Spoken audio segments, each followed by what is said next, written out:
Welcome back to Cybersea of Galilee, DSM and me, on this Friday of the octave of Easter.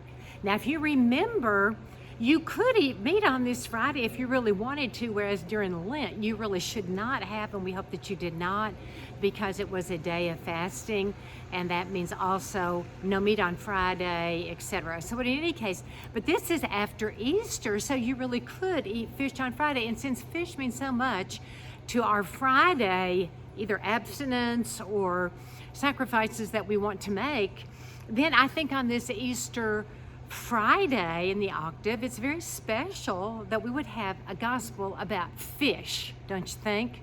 And this is again from John's gospel, and it is one of my favorite stories. So we have the apostles, that includes Andrew, my saint, Sister Joseph Andrew, and they're out all night long and they are fishing, and they catch zero. They weren't the world's best fishermen, were they? They catch nothing, not even a little bitty minnow, whatever.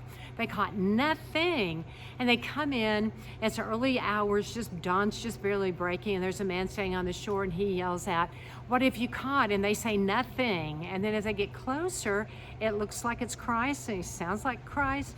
And then he says, "Put out into the deep." And they kind of think, well, we've done it all night long and we're exhausted, we didn't catch anything. But Simon Peter says, "If you really wish, we will do it again." And so he says, "Throw it over the right side of the boat."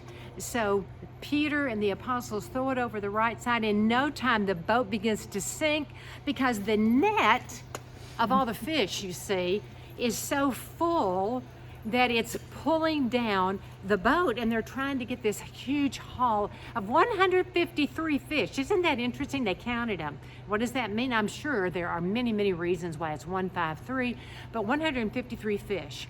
So I could say it's 15 mysteries of the Rosary divided into 3 different joyful, sorrowful, and glorious mysteries. But in any case, whatever the reason is, 153 fish, and it's sinking the boat. And then they go to shore, and they're bowing before Christ. They know that this is He, and He says, "Let's eat breakfast."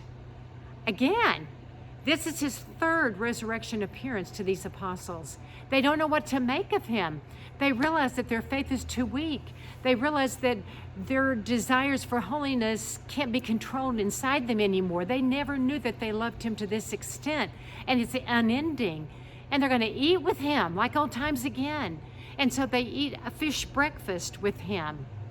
And you think, how in the world did any of them have a clue that every one of them sitting there at that breakfast table, so to speak, there on the shore of the Sea of Galilee, would give their entire lives back to Him as martyrs?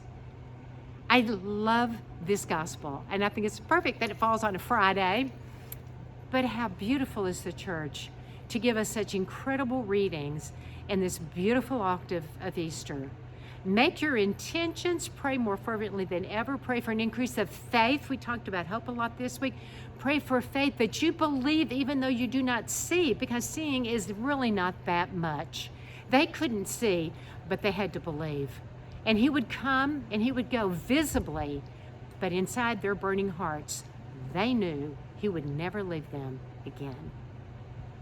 Signing off from Cybersea of Galilee, DSM and me, in the heart of Mary, next to her Son.